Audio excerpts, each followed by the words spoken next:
Shalom, everyone. Today's Israel's update should be phenomenal because phenomenal events have occurred in the last few days. Again, we have Gila Trevitch from Jerusalem and Roi Shaposhnik from the Barak Brigade Association. And let's get right into it. I mean, we've got a lot to talk about. Okay. We have a lot to talk about it, a lot to cover, a lot happened. Hi. Hi, everybody. Thumbs up. Okay, so Roy, what can you tell us from your chair? So, shalom, everybody. Good to see you again. Well, we woke up today into a completely different morning, into a completely different history that has been made during the night. So, United States For those who slept. Yes, Those correct. woke up. United States officially joined the attack on Iran against the nuclear facilities. And during the night, B-52 bombers heading from all the way from United States, flying from almost 37 hours in a row, which is insane. 37 hours. And attacked 3 nuclear facilities in Iran using the unique bomb that can go deep up till 75 meters below the ground and actually create a massive damage to the bunkers that Iran stored all of the certifugot and all the other nuclear element to create a nuclear bomb. Right. This is a massive, massive attack. This is something that we waited for a long, long time to happen. It's officially happened. Israel, obviously, now we can tell, was in fully cooperated with the United States Army. Everything was well planned. Israeli Air Force managed to soft the defense missiles To clear the way. to the defense missiles of the Iranian. And by doing that, the Americans were able to fly in with a certain, let's say, certain tricks on the way in order to avoid from attacks from the enemies. But what needed to be happened, and I think it's amazing. The news that we are getting right now is very encouraging news that at least 2 of the 3 areas are completely destroyed. The third one is heavily damaged, and I think that is great news to all of us. It's amazing. I mean, Premier Netanyahu has been, that's his work, his major work purpose for Correct. nearly 40 years. Correct. Yes. From talking to Congress, from talking to the United Nations, from trying to persuade everybody in Israel. A couple of times it tried and it didn't work. And it just, the whole thing is amazing. It's just, what can you say? God is in charge. That's all. It's unbelievable. The things right now that we are facing is, first of all, the fact that Iran is getting ready and starting to understand what exactly they are going to react. I can tell you that in the morning we had a combined missile attack of 32 missiles that was fired upon Israel in a split time, and which is the first time they did it. I mean, they shot the first wave, and they waited for another 10 minutes, and then they shot the second wave. Literally, they are looking for specific areas. One of them is one of our important critical assets that is in the south part in Israel. We all know what it's all about. Luckily, they didn't hit it. Our air defense missiles managed to shut it down. Unfortunately, they fired and succeeded to hit Tel Aviv, a neighborhood in the north part of Tel Aviv. They Right next to, Roy, right next to the university. Yes. right Yeah. next to the university. They also fired and hit in the flea market in Haifa, in Wow. Yechiel Street, and also in the Haifa port. Having saying all of that, I have to tell you that the Israeli people are very well disciplined, and this is one of the most important thing because I am full of sympathy for any life that we are losing, of course. But with the amount of rockets that has been fired against Israel, which is more than 500 rockets, we have only 21 or 22 people who died from that. It is a combination of miracle and a well disciplined people that ran immediately to the shelter. I know that you all remember and know that in Israel, in every building, in every house, you have a shelter over there where you are running into it. It's a part of our building plan. You cannot get a building permit without having that. And that's what saves people's life. And I think that's amazing. Yeah, absolutely. Yeah. Today there are only some people wounded Correct. lightly.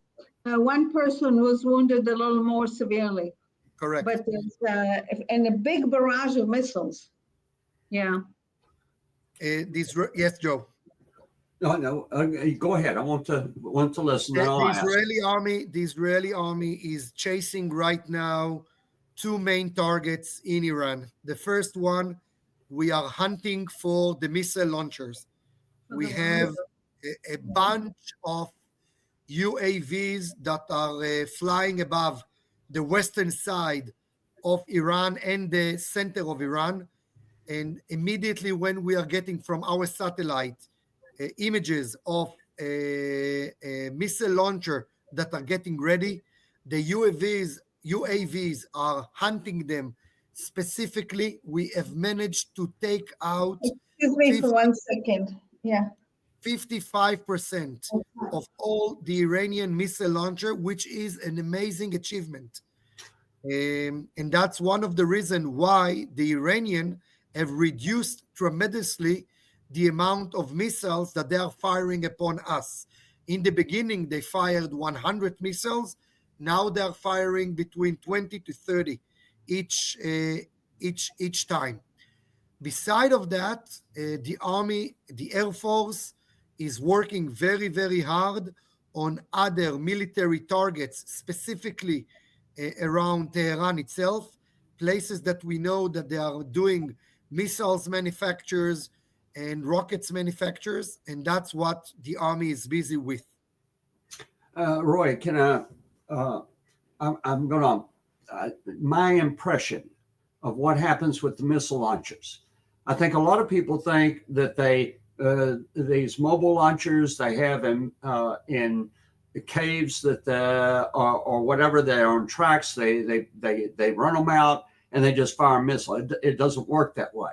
No, so it's a very good question. I have to tell you, with the short range missiles, it's absolutely as you just described it. Right. What we had with Lebanon, it was very simple. You went out from your shelter, you aim for exactly 1 minute, you are firing it, and you are going back into the shelter. Right. With the long range missiles, it takes at least half an hour. The reason is they need to fuel up with liquid fuel those missiles. Those things takes time. Those are not simple things that you can say that are getting in a matter of minutes. Those missile trucks needs to find a decent place, and not only that, they need to aim the missile into a certain level. You can't fire it in an angle. You need to be 90 degrees. So there is a lot of things over there that are making it more complicated than from the short range missiles. That 30 minutes is a lot of time for Israel to track it and then to target it, and that's what we are doing. So when they bring that truck out and they begin to fuel and to position the missile, they have to turn their radars on. But there's things, there's sensors that pick that up. And so then the pilots are designated, the Israeli pilots are designated, we have a target. It's called, Joe, it's called electronic and heat signature. The minute that they are doing it, we are getting that signature with all of our systems, and immediately we are getting the exact location. By the way, we know exactly where they are coming from, and by doing that, we are immediately firing and shutting it down. The footage that we are getting from that is spectacular. I mean, it's amazing to see how we are managed to hunt those missiles from more than 1,500 kilometers away from Israel. And the fact that we are dominating the skies in Tehran, in Iran at the moment, is something that we never dreamed in our life, that we will reach to this position in a very short period of time. Right. And in all of that, what I'm hearing and coming out of Israel, everyone is thanking Hashem, thanking God. It's not, it's, you can see the hand of God over and over in all of these things. Now, what's the situation from your assessment of the Iranian population? We know that they detest this government, the general population. And is there a movement within the country of rising up to cast this regime out? I can tell you that personally, we see it on Twitter, or what's the new name of Twitter now? X, the X platform. We see that a lot. They are sending us messages to continue and to encourage the people to get out against the current regime. And we see also that the Iranian has managed to shut down the local internet of the people in Iran in order to block their way communication out from Iran, and or to get support or to send more messages.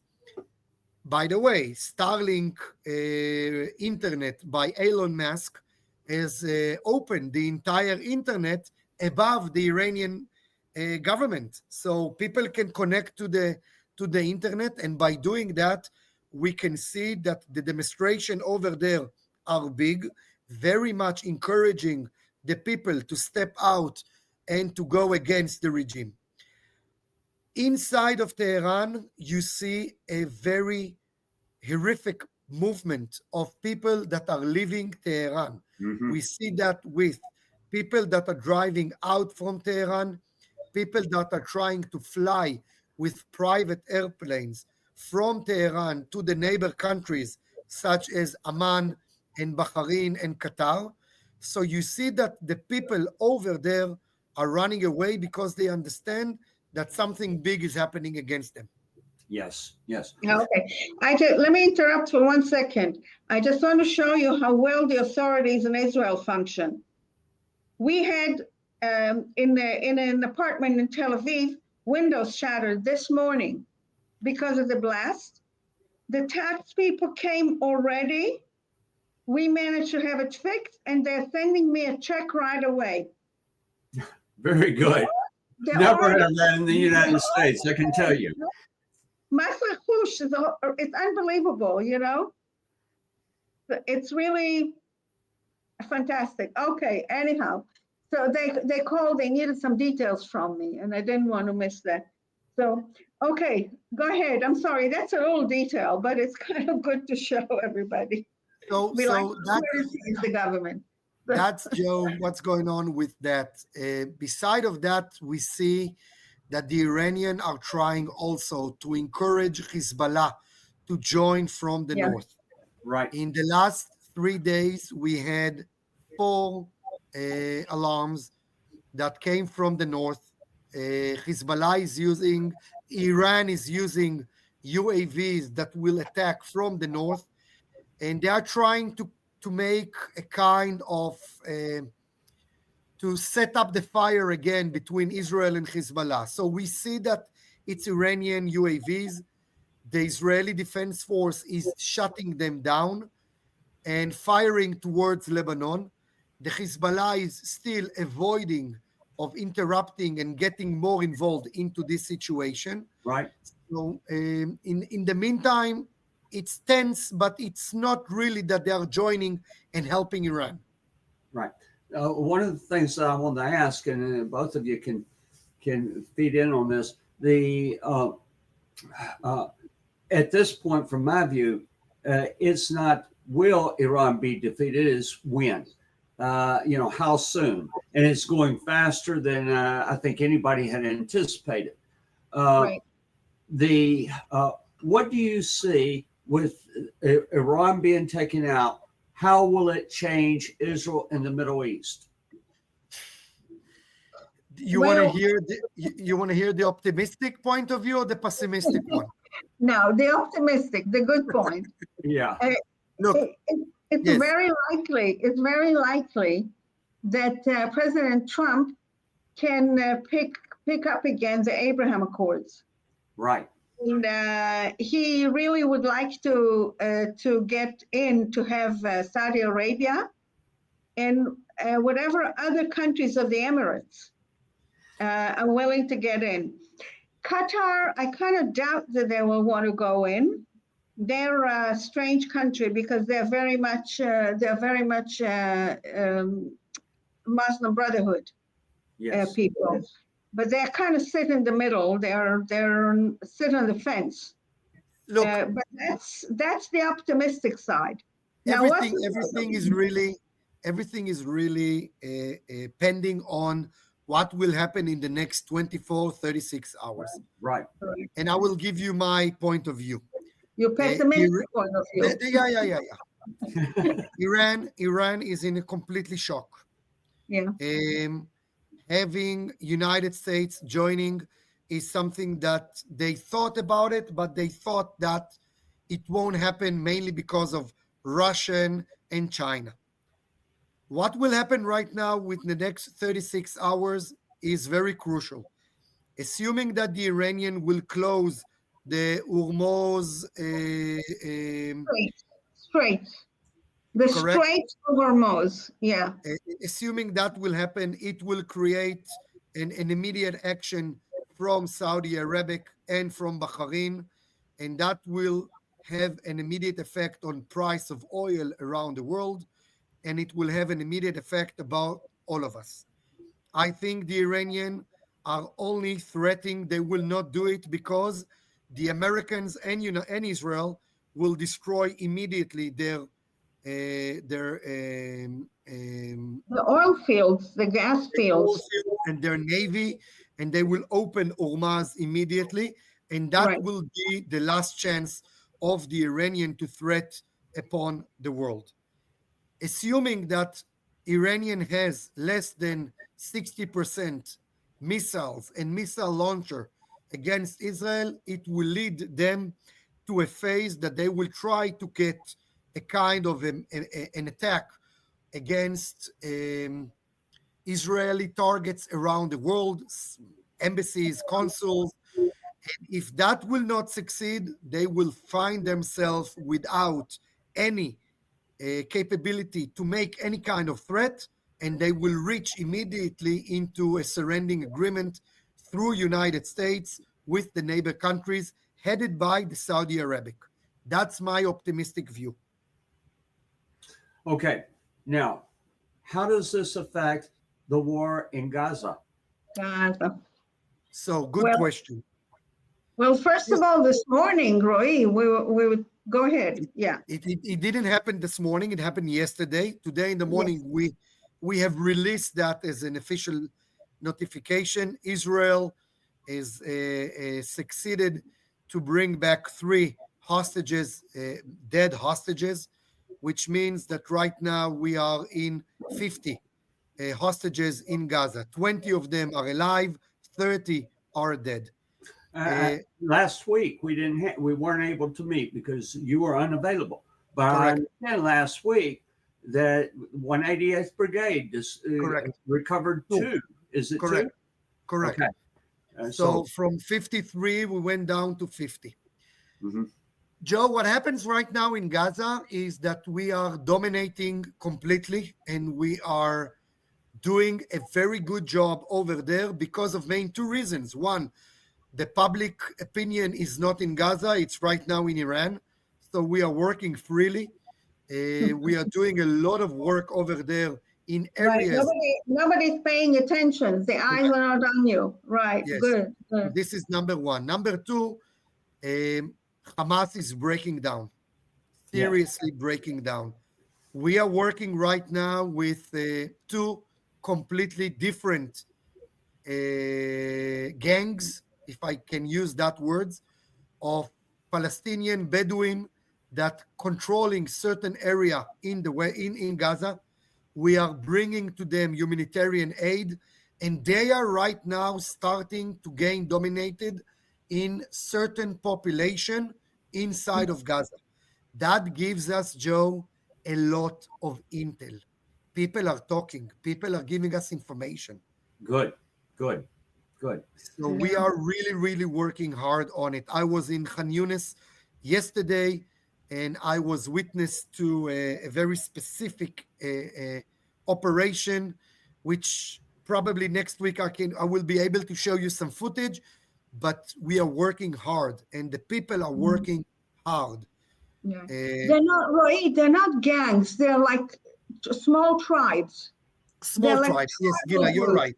You're They're right. not gangs. It's the Muslim society, Arab society, people are not aware of it. The country doesn't mean anything. It's all the tribe and your immediate family, your extended You're family. absolutely right. You're And absolutely that's what who they're working with. Thank God. Yeah, very good. Yeah.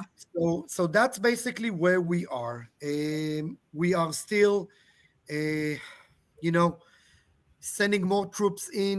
The 71st Battalion is went out yesterday for a kind of refreshment, which is very good. You know, we Yeah. send a soldier for 3 days at home. That's important. We are. I can tell you one thing: they know what they are doing. Our soldiers, our guys, they know why they are there, and that is so encouraging. Yeah. You know, we are almost 625 days in a Yeah. row, and they still know what they are fighting for. Now Yeah. that's impressive. Uh, in our last update, which was 2 weeks ago, you mentioned that there were a large amount of troops that were being deployed along the eastern border because of a concern in Jordan of the Iranian uh, Militia. militia and Houthi joining with them as being a threat. Is that still something that's a concern? Oh yeah, last night was it? Yesterday that a drone hit a house in Yep, Bet Shean? yep, Yeah, correct, correct. right. So they are Again, thank still God there. nobody was hurt, but yeah. They are still there. By the way, I am right now in the Golan Height, and there is a three Apache helicopters above me right now Mhm. because they are waiting for UAVs that are coming from the east. So the threat is still there, Joe. We Mhm. are still with very big and open eyes towards the Iranian Iraq's militias. But we are ready. We are ready. I can tell you, we are ready. It's not easy. It's not easy at all. But we are witnessing to history that has been written every minute, every second. We are writing another chapter in the Jewish history that people will talk about it for so many years, and Yeah. we are lucky to be here, and we are fortunate to work very hard, and yeah, that's where we are. Yeah, the army is really stretched to very, very thin to an absolute maximum and beyond. Correct. Right. And that's where we need your help. I know we get your moral help. I know we get your encouragement, but we would love you to show some tangible help. It would really be extremely helpful at this moment. Yeah. Yes. The one of the things this is a significant date. Okay. Mm. Uh, uh, everybody should realize the situation has dramatically changed. And as Roy said, the next 36 hours, it can go, there can be many things that develop. It's time right now. We've got to see it through to the end. This had to be done, but we've got to see it through to the end. And your support right now is absolutely critical. It's something that is needed. And over the last few weeks, the donations to the David Fund had dropped dramatically.